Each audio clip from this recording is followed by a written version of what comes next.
আমি আসছি এমনি দেখার জন্য, আমার বন্ধুবর খালেদ সাইফুল আইয়ুবীকে দেখার জন্য। শুধু আপনাদের খেদমতে একটা কথাই উল্লেখ করতে চাই, 313 এটা সংখ্যা দিয়েছেন অবশ্যই আমার বন্ধুবর খালেদ সাইফুল আইয়ুবী। অবশ্যই বদরের যুদ্ধকে উনি সামনে নিয়ে কেন্দ্র করে উনি এই শব্দটাকে উল্লেখ করেছেন। আমি দোয়া করি বন্ধুবর বাংলাদেশের রাজপথের লড়াকু সৈনিক, ওয়াজের জগতে আমাদের উজ্জ্বল নক্ষত্র হযরতুল আল্লামা হযরত মাওলানা খালেদ সাইফুল্লাহ আইয়ুবী।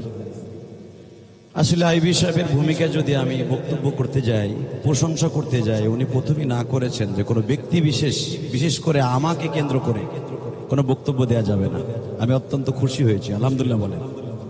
আমাদের বাংলাদেশের কিছু কিছু কথা আছে হুজুগে বাঙালি, সামনে আগায় দেয়া পিছনে দেখা গেছে একজনও নাই।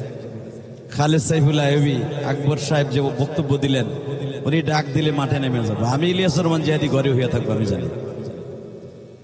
অতএব বাংলাদেশের রাজপথের লড়াকু সৈনিক এবং কারা নির্যাতিত খালেদ সাইফুল্লাহ আইয়ুবী। আমি শুধু 313 মাসায়েখে বাংলাদেশের এই অনুষ্ঠানের আমি স্মরণ করে দিতে চাই, আমার কেরানীগঞ্জের রাজপথের লড়াকু সৈনিক ছিলেন, চলে গেছেন হাম্মাদ সাদি রহমাতুল্লাহ আলাইহি। বাংলাদেশের একজন রাজপথের লড়াকু সৈনিক ছিলেন। তারই কলিজার টুকরা ভাই লোকমান সাদি আমাকে বারবার ইশারা করে বলতেছিলেন আপনার বক্তব্য দিতে হবে। আমি কিন্তু আসলে বক্তব্য দেওয়ার জন্য আসিনি, এমনকি গেটের থেকে একটা ব্যাসও লাগাই নাই। আমি আসছি এমনি দেখার জন্য, আমার বন্ধুবর খালেদ সাইফুল আইয়ুবীকে দেখার জন্য।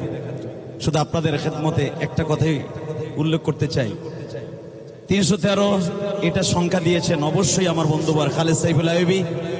অবশ্যই বদরের যুদ্ধকে উনি সামনে নিয়ে কেন্দ্র করে উনি এই শব্দটাকে উল্লেখ করেছেন। আমি দোয়া করি এই বদরি সদস্য কাফেলা যেমনি করে সারা পৃথিবীর উলামা একরামের অন্তরে সুন্দর করে স্থান গেড়ে আছে, সারা বাংলাদেশের উলামা একরামকে এই মুসলিম ঐক্য কাউন্সিলের একটাই আওয়াজ তোলা হোক। আজকে সমস্ত উলামা একরামে একই প্ল্যাটফর্মে চলে আসি, বাংলাদেশে একটা সুন্দর দেশ গঠন হোক, এটা আমার প্রত্যাশা।